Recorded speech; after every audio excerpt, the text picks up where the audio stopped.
Today I'm going to explain you 3 selling propositions. Now, you've heard of unique selling proposition, but there are 2 others that are just as, if not more important, in my view, than unique selling proposition that you need to understand. I'm going to explain those within the framework of the lead generation funnel. The first step in identifying any lead generation campaign is to ask who.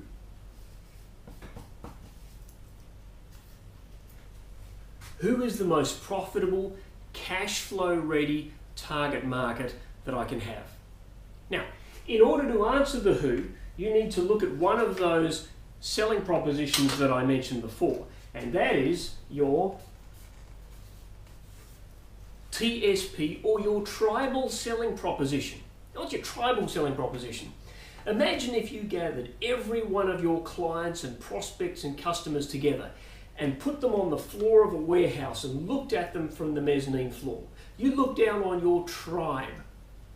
How would you describe the characteristics of your tribe? Let's take, for example, the Red Bull tribe, the Red Bull caffeine drink tribe. How would you describe the tribe that drinks Red Bull? They would be in their late teens, early 20s. They'd be full of adrenaline or dressed in bikinis. They would have GoPro cameras strapped to the sides of their heads in order to capture every moment of their lives. They would be adrenaline junkies, base jumping, parachuting, jet boat racing. That is the tribe that is synonymous with the drink Red Bull. Now, if you have a strong tribal selling proposition, it works for you. It's like your branding, because people think if I drink Red Bull, then I will take on the characteristics of the Red Bull tribe. Just like the primitive tribes used to think if they ate the hearts of their enemies, they would take on that courage. So by drinking Red Bull, I get to be an adrenaline junkie. Think of the Mercedes tribe. Put all the Mercedes drivers together in a tribe. What would that tribe have in common? As opposed to the Prius tribe, the hybrid electric car tribe. So your tribal selling proposition is a very good way to identify who it is that you want to actually target your marketing to.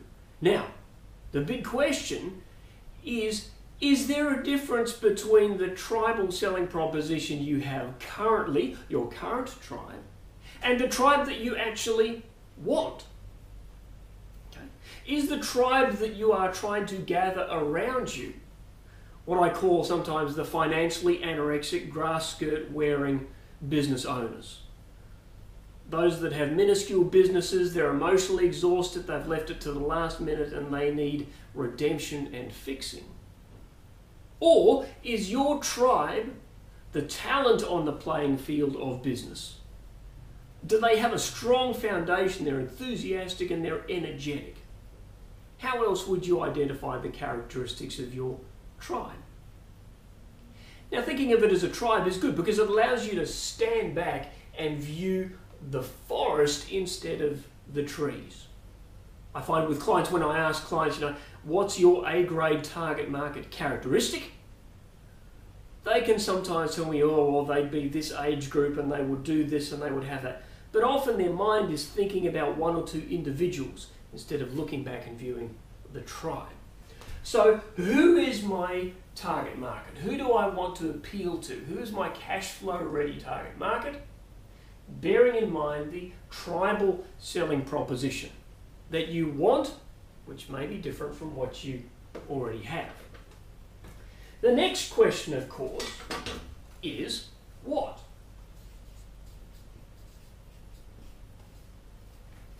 What does that particular tribe want to purchase?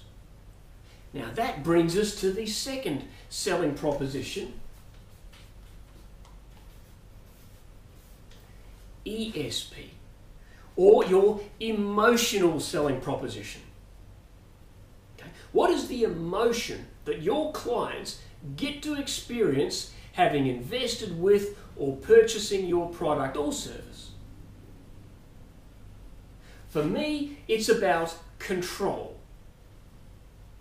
See, I don't say it's about money or team or time or anything like that. It is about control, because control over your business allows you to control your time management, to control what happens with your finances, to control your team. Because my tribe of business owners, the reason that they got into business is because they wanted control. They didn't want to be answerable to somebody else. I want to make the decisions. I want to control. So I sell my clients control over their future. So that is the emotional selling proposition. Tribal selling proposition, emotional selling proposition. So what does that tribe want to purchase at an emotional level? The next question, who, what, why? Why would they purchase it from you? Why would they come to you to provide it? And this is, obviously, the last of the selling propositions, your unique selling proposition. That is, why would they choose you as opposed to doing nothing through complacency and apathy? Why would they choose you as opposed to their bank manager, an accountant, an advisor, a consultant, an external business coach, their father-in-law, anybody else that might advise them on business?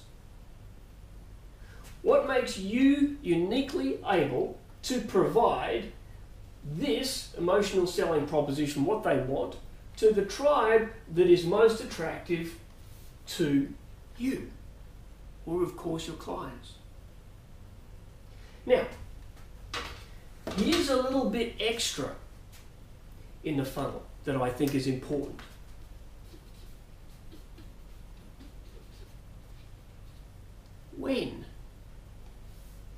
When in the buying cycle are you hoping, or are you designing your marketing to intercept your target market? I'm sure you've all heard of the AIDA principle. It's an old sales principle. Attention, interest, desire, action. First, you get somebody's attention if you're marketing to them. Then they show interest. Yeah, I'm interested in that. And then they start desiring it. This is a translation or a conversion from what is interesting to what they actually want and can see themselves getting themselves. Now, then of course it may take time for them to actually and finally take action. So think of it as almost a wedge of intensity. You get their attention, they have no intention when you get their attention. It's the first time they've heard of it. If you're interesting, okay, that's interesting. And there are many interesting things that you come across every day that you have no intention of getting. But then, the interest moves into the process of desire. I can picture that in my life. And finally, desire moves towards action. Now, when people are interested, or when people are interested and desiring something, there is always a but. Yeah, I'd love to get some help with my business, but it's a busy time of year. Yeah, help would be fantastic, but my finances aren't in the right place. There is always a but. Now, finally, and eventually, the but is removed, and they take action. So where does your marketing intend intercepting your target market? Is it to get their attention? It's got to be quite spectacular to get their attention and make them realize that coaching actually exists, or your product or service, it doesn't matter, exists. How do you make it interesting? Is your marketing designed to be interesting, or do you just go for the sale? Here's me, I'm a business coach, here's why you should pick me. It's like, well, that's not interesting. I've got to be interested before I can evolve to desire. So you've got to tell fascinating stories as if they are novels or as if they are newspaper articles to get people's interest. Maybe your marketing is designed to intercept people that are already desiring some help with their business. In that case, you don't have to sell them on coaching. All you have to explain to them is your unique selling proposition. Why choose you? Or maybe your marketing is trying to move the point of action closer chronologically. Okay. In that case, your marketing would introduce time offers, a scholarship that expires at the end of March, something that you need to do now before time runs out. So your stables and your compliance in the disc profile, your stables and compliance, they'll make a decision, but they'll tend not to do it until they have to. So you can increase the level of have to right now. So it's very important to consider the when you are in the buy cycle, your marketing is going to intercept your client or your prospect. Finally, who, what, why, when, where.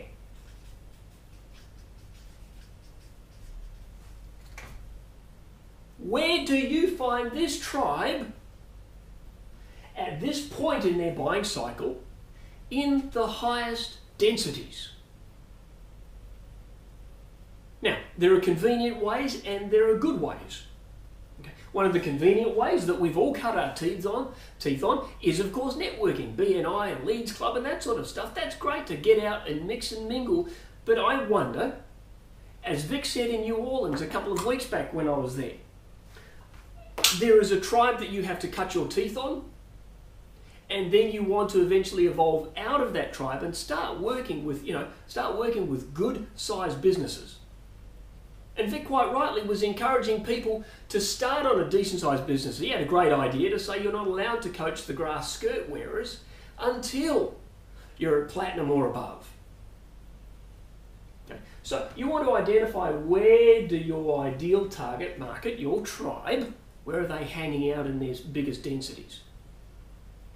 For me, it's exhibitions. They are exhibitors. They are taking booths out at exhibitions, all sorts of exhibitions and trade shows. Look, in your city, there will be thousands of them. They're hanging out at conferences and conventions. Every year, I used to pay to go to the National Institute of Accountants annual conference, state conference. They never asked, was I an accountant, when I tried to give them $400 to go to the conference. They just said, okay, and took my money.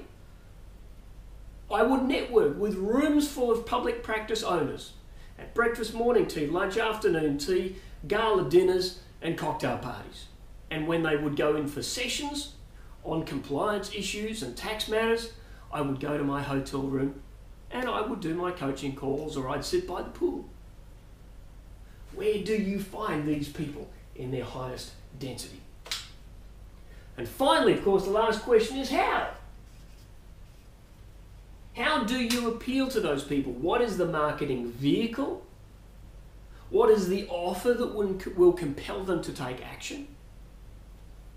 All of the how is determined by the sales rules and the laws.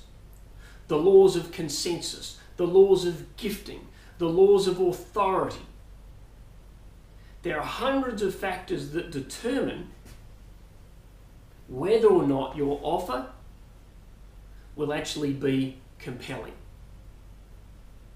Okay. You need to work out if who, what, why, where, when, and how. If the how is social media, put these things together. Who do I want? I want businesses doing X million. How? The how may not be Facebook. It may be somewhere else.